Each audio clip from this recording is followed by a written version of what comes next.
Le vieux piano de la plage ne joue qu'en fa, qu'en fatigué. Le vieux piano de la plage possède un la qui n'est pas gai.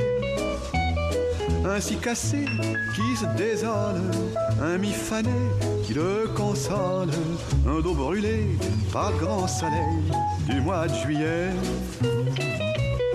Mais quand il joue pour moi les airs anciennes que je préfère. C'était la toute nouvelle chanson de Charles Trenet. Il est 8h, voici le journal parlé. C'est toujours la crise algérienne qui domine l'actualité de ce 29 mai 1958, avec la démission hier du président du Conseil, M. Fimelin.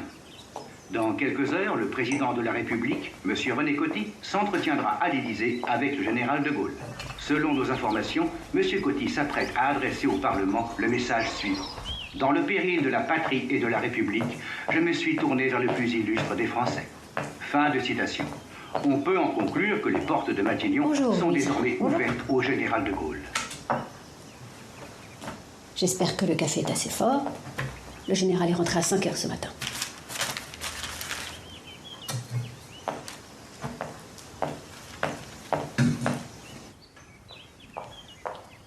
Voilà. Un peu plus de café.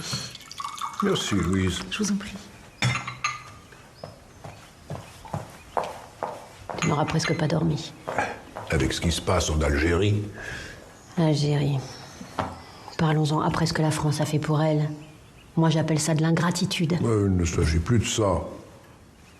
Les généraux, à Alger, ont envoyé en Corse un régiment de parachutistes qui n'attendent qu'un signal. Leur coup d'État est prêt. Et il n'y a que moi qui peux l'empêcher. Mais on t'accuse de l'encourager, ce coup d'État. Je vois plutôt qui m'accuse. Les politiciens, comme toujours.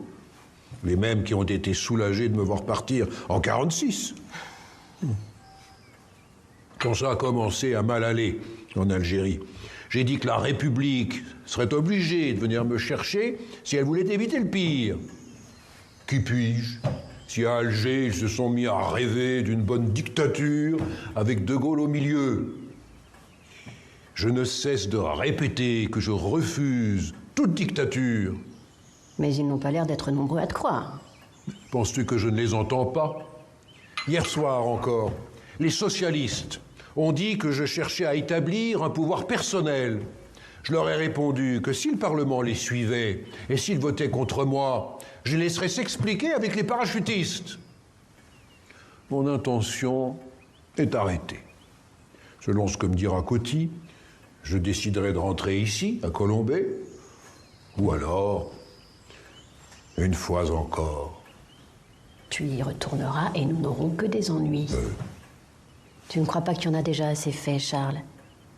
Nous n'avons plus 20 ans, déjà que défilent ici tous ces gens qui te demandent de revenir. Qu'est-ce que je disais?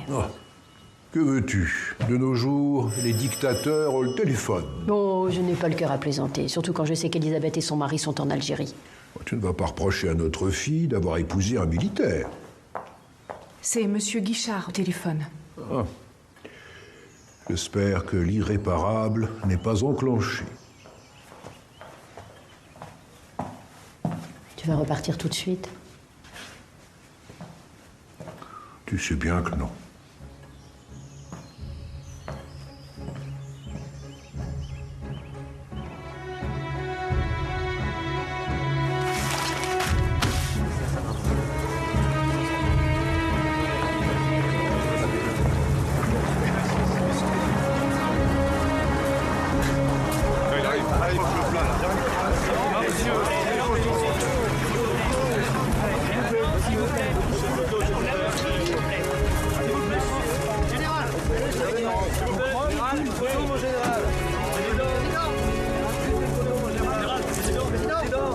Je vous attendais avec impatience.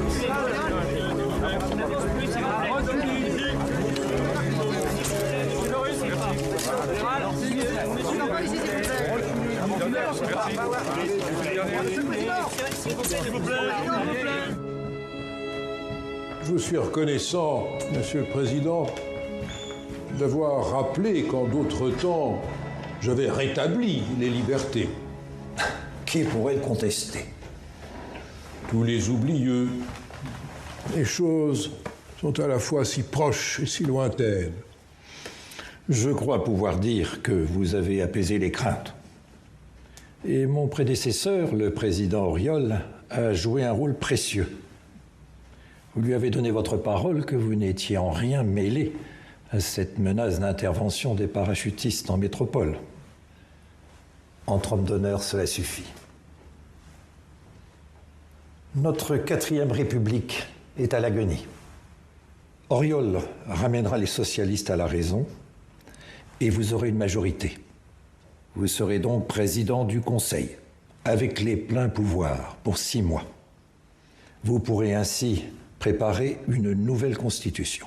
Qui sera soumise au référendum. Je n'ai jamais eu l'intention de remettre le pouvoir aux militaires, qu'ils soient rebelles ou pas. Pour l'Algérie, que comptez-vous faire? Éviter que le sang coule, bien sûr, des deux côtés. Mais, vous savez, l'histoire n'est faite que de réalité. La Grande Guerre a sonné le glas des empires. Ça fait 40 ans qu'ils sont moribonds. Les peuples veulent partout leur indépendance. On ne peut pas leur donner tort. C'est le sens de l'histoire. Malheureusement, ce sens-là est celui que beaucoup refusent. La question est de savoir quand il faudra dire les choses. Garder l'Algérie à la France ou la remettre aux Algériens? Vous et moi savons qu'à terme, la deuxième solution sera la seule. Mais ceux qui vous soutiennent veulent une Algérie française. Je le sais. Pourrais-je éviter le malentendu? On ne lutte pas contre les destinées. Mais en attendant, oui, le pire est peut-être dans ces 2 mots. En attendant. Mais êtes-vous sûr de l'armée? Mon camarade joint m'a assuré que, dans son ensemble, l'armée me suivait.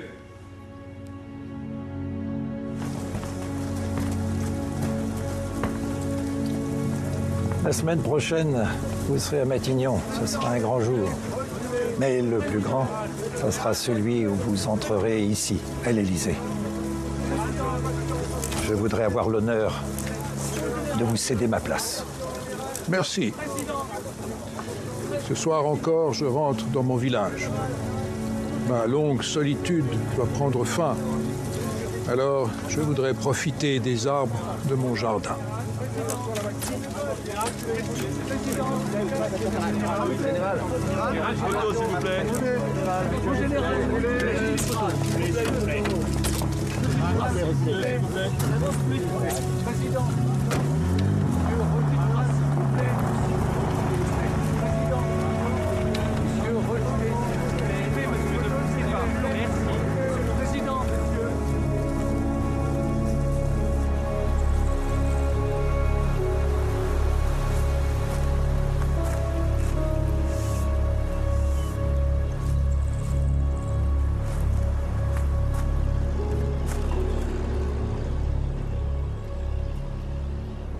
Aide-moi, mon tout petit.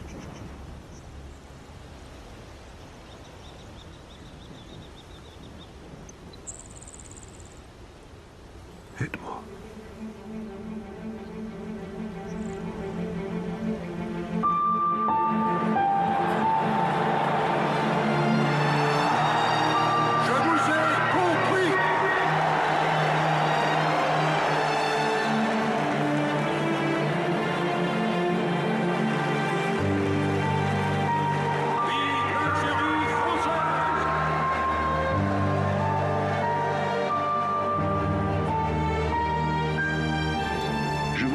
Depuis le palais de l'Élysée en cette matinée du 8 janvier 1959, à l'instant où le général de Gaulle s'apprête à fouler le tapis rouge déroulé dans la cour d'honneur.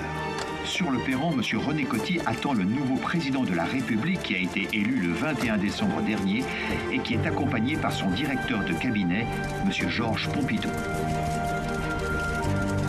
La cérémonie d'investiture se déroulera dans quelques instants dans la salle des fêtes de l'Élysée, après que le général de Gaulle et M. Coty se seront brièvement entretenus en tête-à-tête.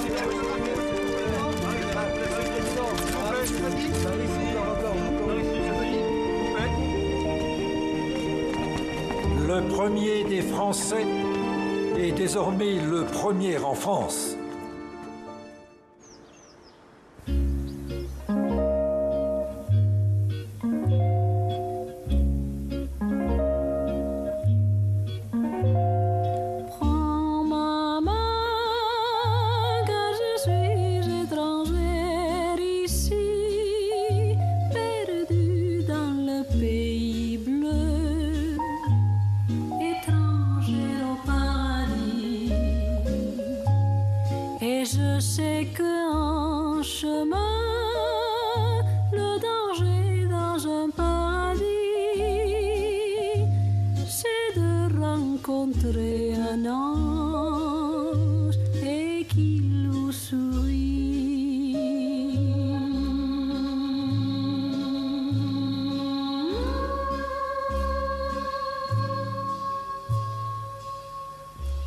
Heureusement, nous ne sommes que de passage.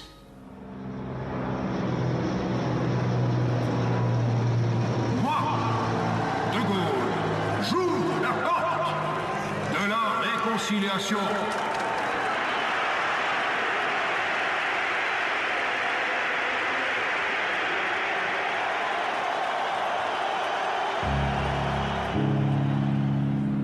Un pouvoir insurrectionnel s'est établi en Algérie par un prononciamento militaire.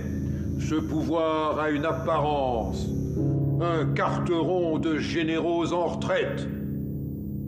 Françaises, Français, aidez-moi!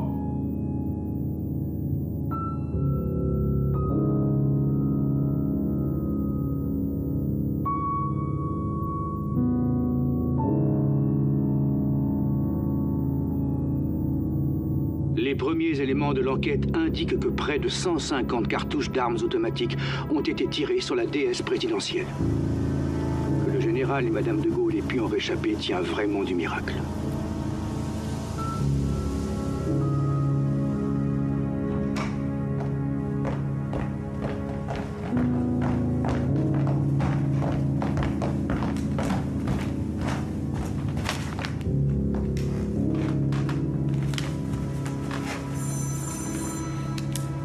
Monsieur le Président de la République.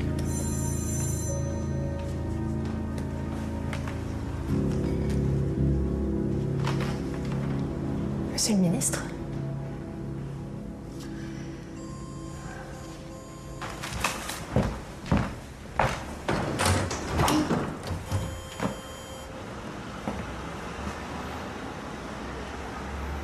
Voici donc plus de 20 ans déjà que Jean Moulin partit. 20 ans de décembre, sans aucun doute semblable à celui-ci, pour être parachuté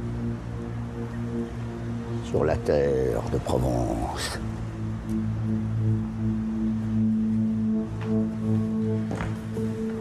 Parachuté sur la terre de Provence. Moulin, tu es en 43. Et Brossolette l'année d'après. De l'Estrin. Puis le destin m'a enlevé Leclerc. Et il y a 2 mois, le père d'Argentlieu est parti rencontrer Dieu. Ils étaient mes compagnons et mes amis. Puissent les commémorations des 2 guerres s'achever aujourd'hui par la résurrection du peuple d'ombre que cet homme anima. C'est pourquoi Jean Moulin est allé à Londres. Le général assumait alors le nom du premier jour, le maintien du combat, enfin le destin de la France. le général de Gaulle seul pouvait appeler les mouvements de résistance à l'union entre eux, car c'était à travers lui seul que la France livrait un seul combat. De ce séjour, le témoignage le plus émouvant a été donné par le colonel Passy.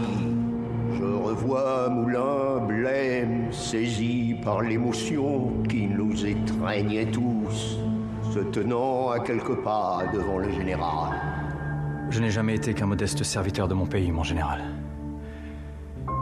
Mais nous tous ici aurons à jamais envers vous une dette. La plus noble pour un homme. Vous nous avez rendu notre honneur. Merci, mon général. Pauvre roi, supplicié des ombres, regarde ton peuple d'ombre se lever dans la nuit de juin, constellé de torture. Comme le clerc entra aux invalides avec son cortège d'exaltation dans le soleil d'Afrique. Entre ici, Jean Moulin, avec ton terrible cortège, avec ceux qui sont morts dans les caves sans avoir parlé comme toi, et même ce qui est peut-être plus atroce en ayant parlé. Entre avec le peuple né de l'ombre et disparu avec elle.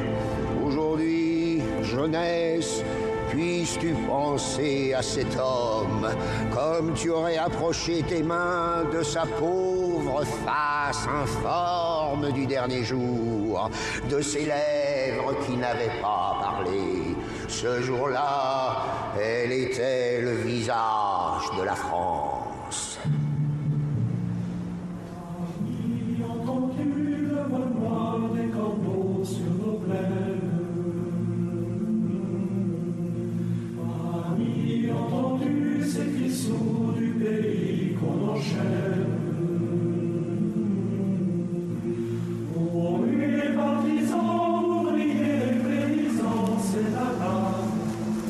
Vous avez effectué un bon commandement à la mer. Vous serez donc au tableau de capitaine de vaisseau en fin d'année. Je suis content que vous soyez mon aide de camp, Floïc, mais je veux que vous sachiez une chose. Je ne suis pas certain de me représenter en décembre cette année. Ça ne change rien à la joie et la fierté que j'éprouve à vous servir de nouveau, mon général. Votre compatriote Chateaubriand disait « Je connais tous mes arbres par leur nom. C'est ma famille. Oh. »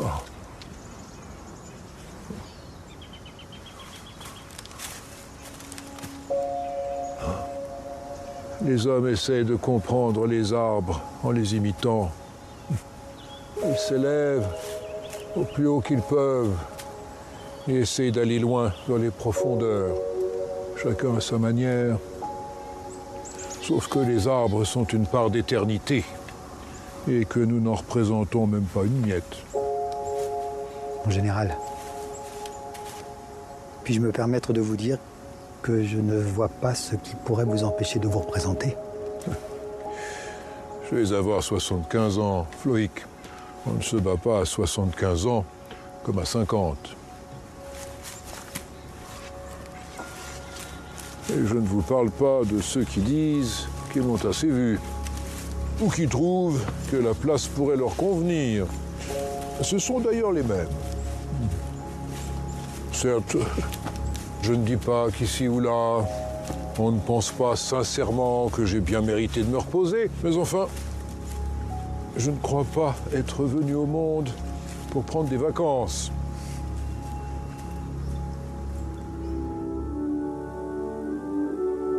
Winston Churchill a effectué à travers Londres le dernier voyage, tel qu'il l'avait lui-même souhaité. 11 chefs d'État et souverains étaient venus joindre leur adieu à celui de Londres. Le général de Gaulle, Juliana des Pays-Bas et le prince Bernard, la princesse Margaret et son mari Lord Snowdon, et fait exceptionnel, la reine Elisabeth avait tenu à être présente.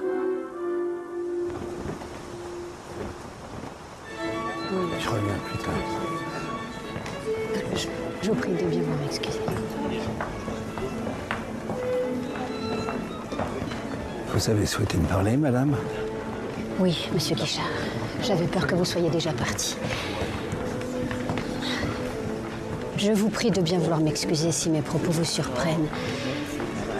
Vous faites partie des rares personnes que le général apprécie et écoute. Vous êtes à ses côtés depuis plus de 20 ans. Voilà pourquoi je vous serai infiniment reconnaissante de faire tout ce qui est en votre pouvoir pour le dissuader de se représenter. Je vous entends, madame, mais d'autres que moi sont sans doute mieux placés. Et vous imaginez bien qu'aborder ce sujet avec le général... Je sais qu'il sollicitera votre avis le moment venu. Vous avez toute ma confiance. Et je peux vous assurer que vous rendrez un grand service à notre famille et au général lui-même.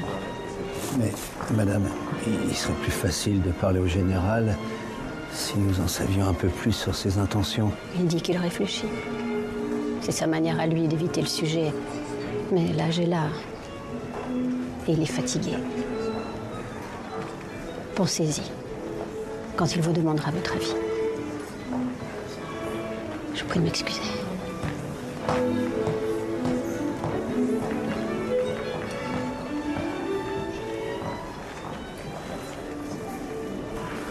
Qu'est-ce que tu en penses, Georges? On ne pourrait parler que de ça s'il y avait à s'occuper des affaires de la France. Le problème est que tout le monde ne parle que de ça. Comment tu vois les choses?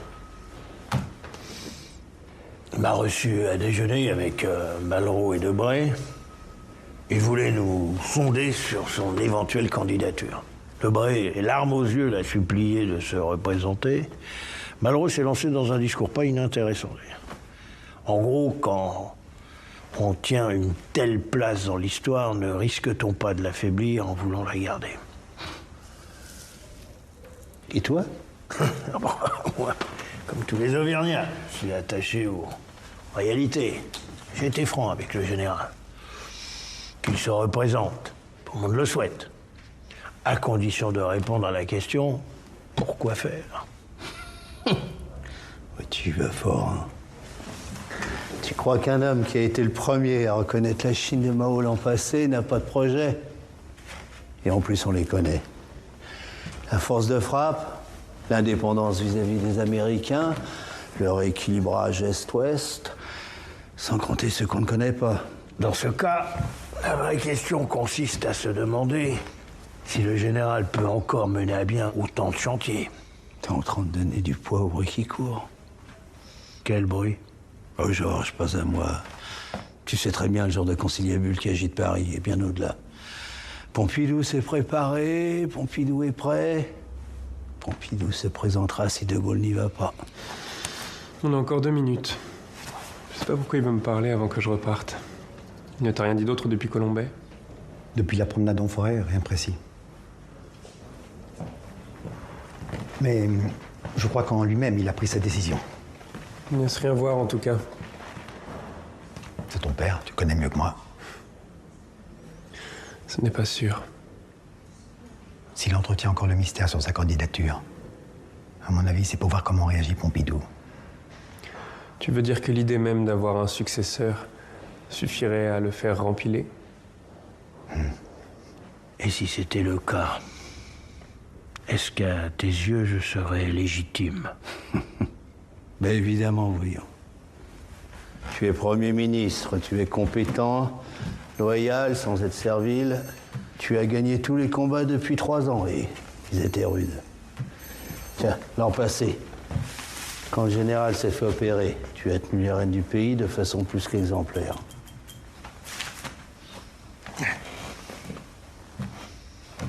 Je ne suis pas du sérail, pas un gaulliste historique comme toi.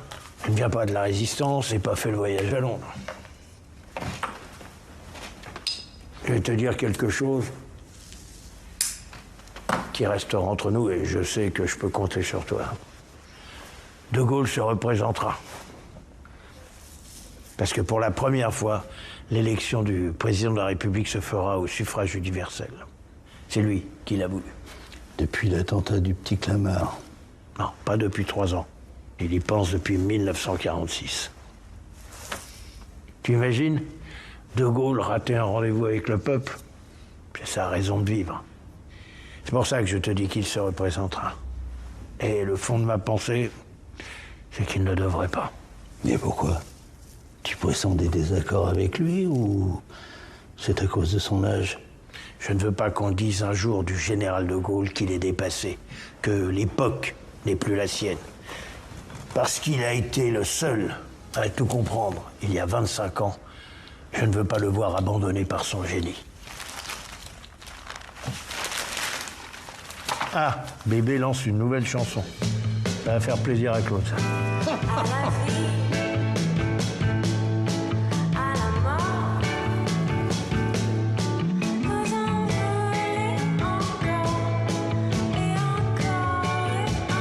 Oh mon Dieu, c'est terrible. Oui, Yvonne. C'est terrible.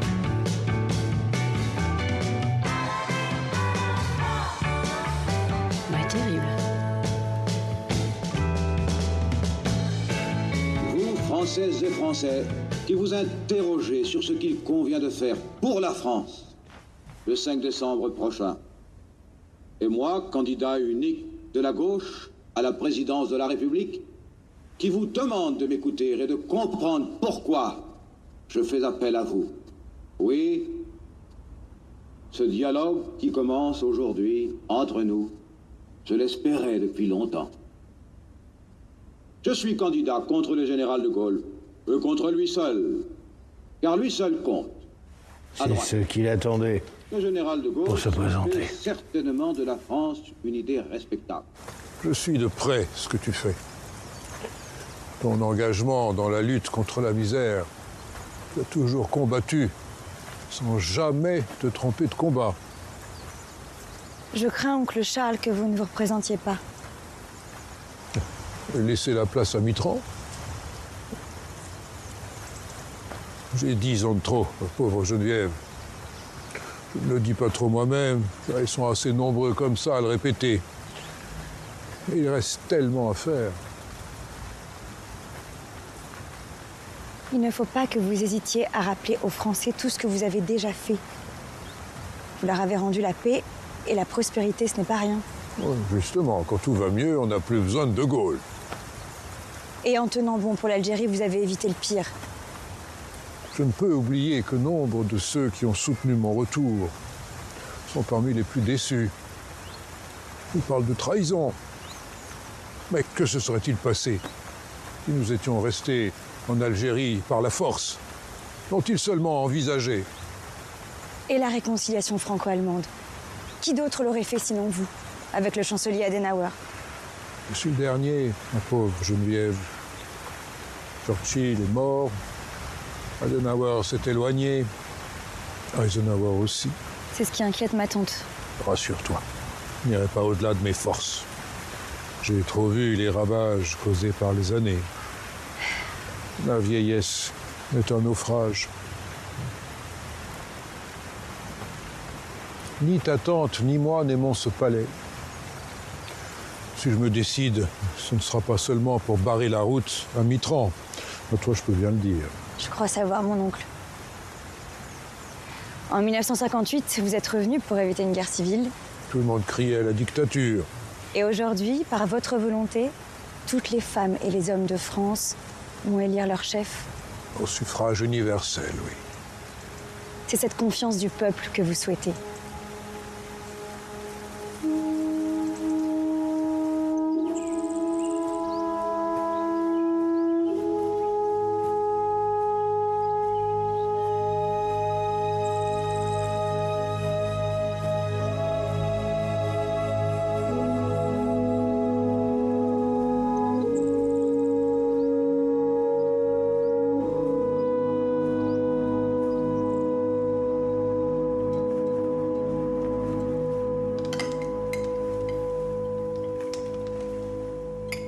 Je me dois de te dire, Yvonne, que les efforts que tu as entrepris pour m'éviter un nouveau mandat me sont revenus. Sans résultat, je le crains. Guichard ou Perfit m'ont fait comprendre que tu t'inquiétais. Il n'y a pas de quoi. À présent, ma décision est prise.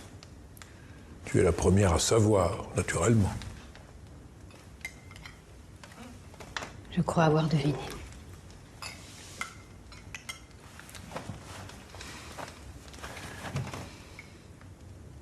Je sais que tu aurais voulu qu'on rentre chez nous. Mais je te demande de patienter encore un peu. Si j'entame un nouveau mandat, je n'irai pas jusqu'au bout. Je me retirerai quand j'aurai 80 ans. Alors n'aie pas peur. Les occasions d'avoir peur ont été si nombreuses. Une seule me restera. C'était au Petit Clamart il y a 3 ans.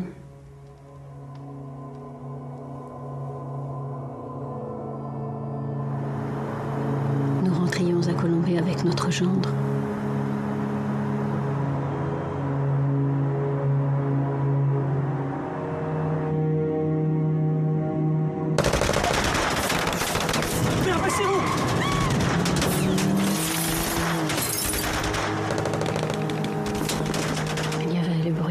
Sur la voiture. Nous avons eu la vie sauve grâce à Alain et à notre chauffeur.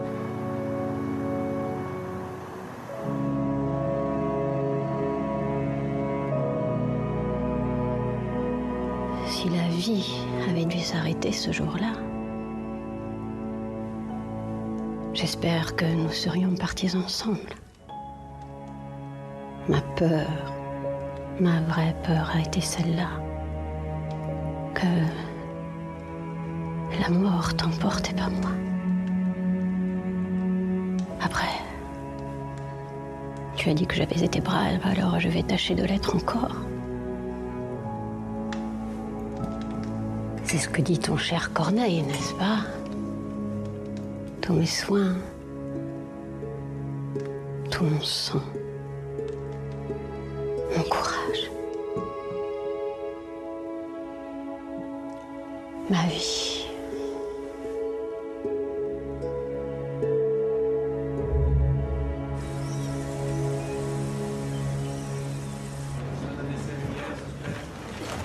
Merci d'être là, messieurs. Donc, très attention au son, hein. On règle bien, c'est très important. Monsieur Perfit, le voilà.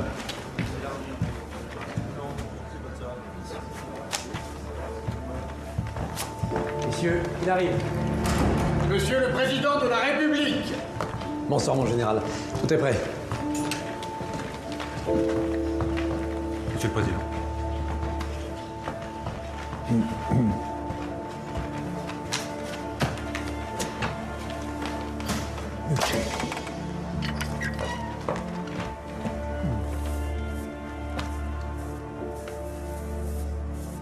Merci. Mon général, pouvez-vous dire quelques mots pour le réglage des micros? Bien volontiers. Françaises, Français, la France, ça ira? Merci, mon général, c'est parfait.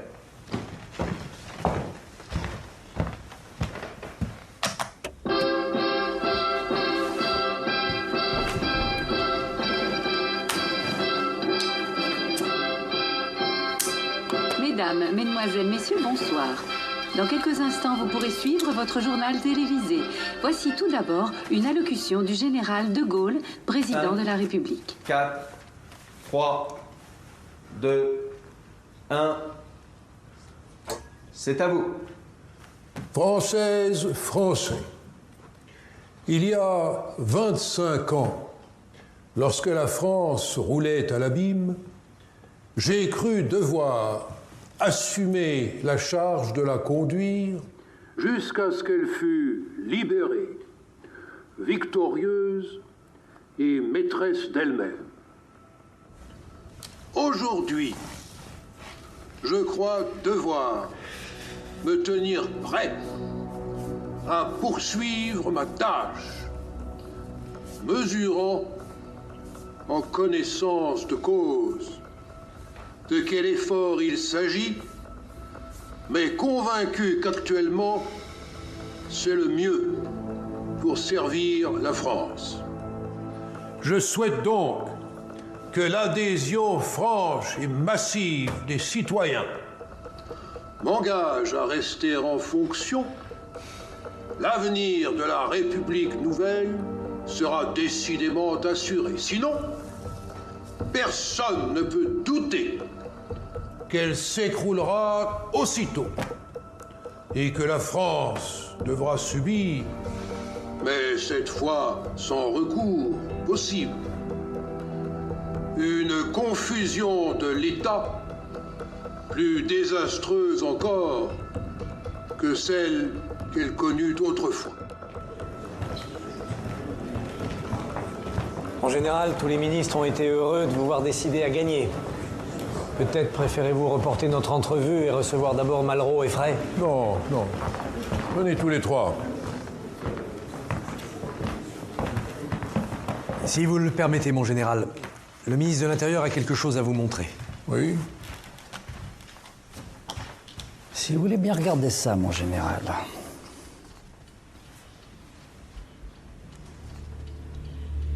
Qu'est-ce que c'est que ça? Mitterrand serrant la main de Pétain à Vichy en 1942. Oui, je sais que Mitterrand est une arsouille. Qu'est-ce que vous voulez en faire? Si vous le souhaitez, cette photo sera publiée et Mitterrand pulvérisé.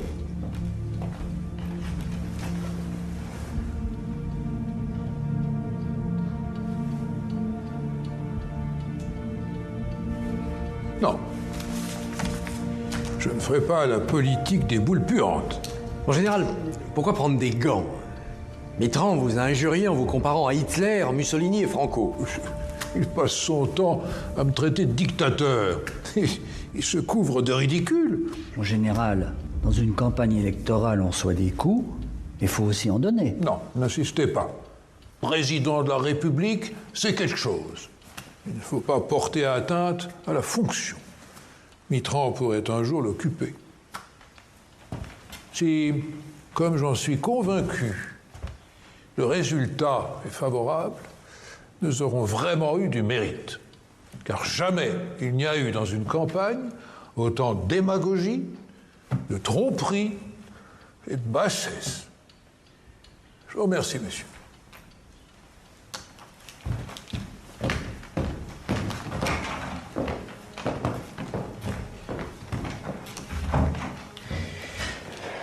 Vous venez de la magnifier une fois de plus, la fonction présidentielle. Si vous le dites, Malraux.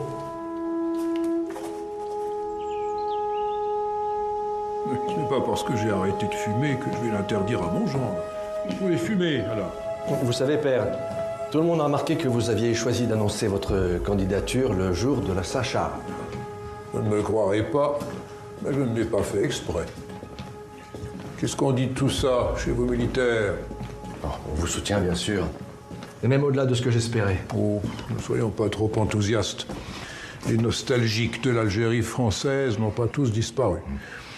On sait que ceux-là vont voter pour l'extrême droite de Tixier-Vignancourt, ou même pour Mitterrand. Ils ont beaucoup de choses en commun.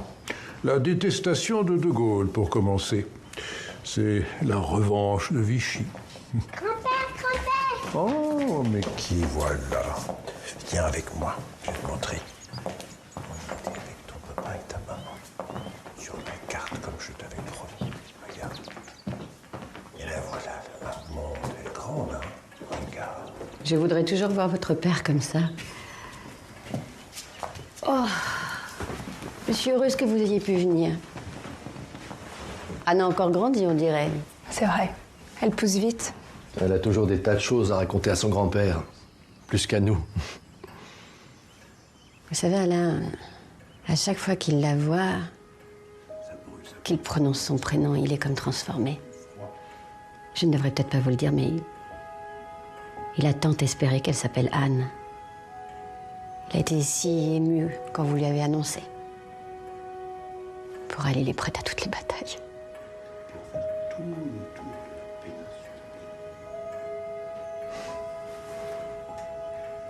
Il va gagner. Il va être réélu dimanche prochain. J'espère que ça lui suffira comme nouvelle bataille. Moi donc. 25 ans sur la brèche, c'est beaucoup.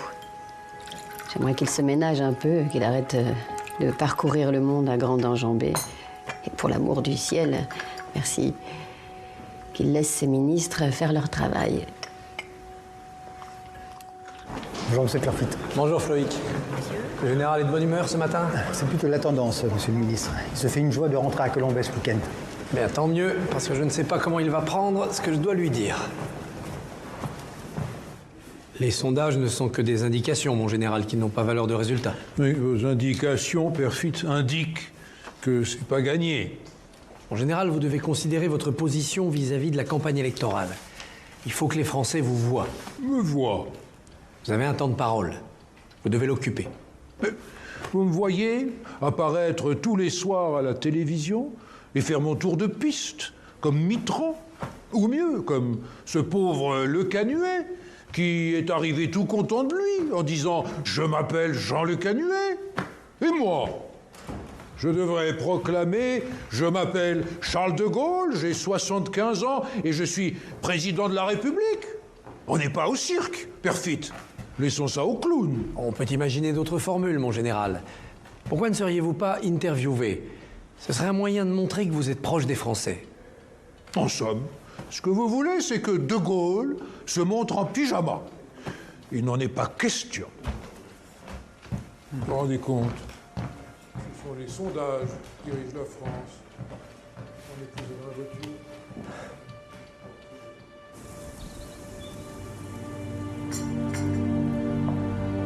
Dans quelques instants, il sera à 20h et nous vous donnerons l'estimation concernant le résultat de cette élection présidentielle, la première à s'être déroulée au suffrage universel. Oui, le général de Gaulle a voulu cette réforme du mode de scrutin pour élire le président de la République et les Français l'ont approuvé par référendum il y a 3 ans. Alors encore quelques secondes. Voilà.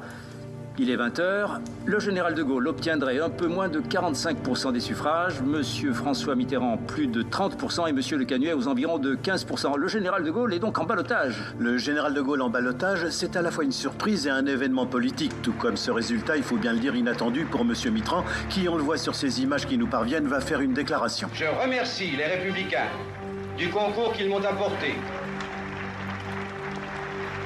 Alors, dans l'attente des résultats définitifs et pour essayer de comprendre cette première estimation, revenons sur la campagne électorale que le général de Gaulle a peut-être un peu négligée, mais que M. Mitterrand a utilisée pour rappeler qu'il n'avait qu'un seul adversaire. L'histoire continue. Et c'est douter de son pays que de se croire irremplaçable. Je préfère, je l'avoue, l'attitude d'un Winston Churchill, qui, en pleine gloire et son parti battu, adresse ses vœux de réussite à ses concurrents plus heureux.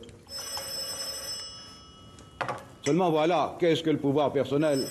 Sinon l'abandon par près de 30 millions de citoyens français de leur destin dans les mains d'un seul homme.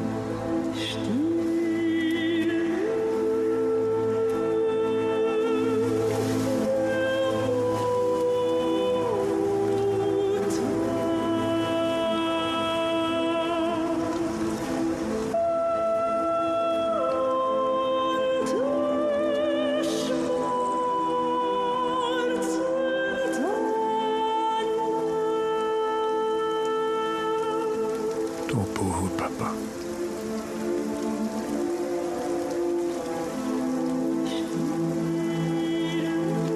Elle est avec toi.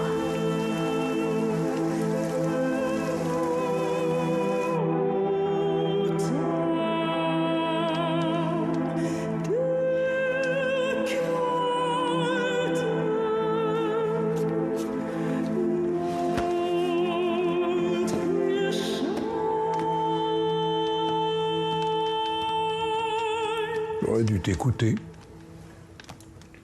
Les grandes choses finissent toujours mal. Tu avais raison. Il faut que je m'en aille. Je regrette d'avoir dit cela. Pourquoi? Parce que ça te rend malheureux. Ta vie, c'est le combat, je l'oublie parfois. J'aimerais que mon mari se dégage de tout cela, mais je ne peux pas empêcher que le général de Gaulle continue de se tenir à sa place. Bonsoir, Pompidou. Mon général, oui. Oui, les résultats définitifs sont là, mon général. Nous sommes déçus, évidemment. Nous espérions que vous passeriez au premier tour, mais cela n'a rien de dramatique. Tous les calculs indiquent que vous bénéficierez au second tour du report des voix. Mon général? Allô? Mon général? Oui. Mon général, Perfit est là, je vous le passe. Bonsoir, mon général. Non, il faut tenir compte de la brutalité de la campagne. Vous avez sans cesse été attaqué par les autres candidats sans faire pratiquement campagne vous-même. Je vois mal comment les 56% qui ont voté contre moi pourraient se déjuger en 2 semaines. Mais je vous remercie, Perfit. Je ne rentrerai pas demain à Paris. J'ai besoin de réfléchir. Et on me laisse tranquille.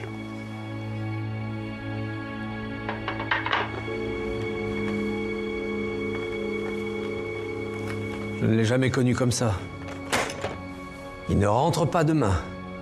Je crains le pire. Non, mais il ne peut pas se retirer. Il ne peut pas faire ça.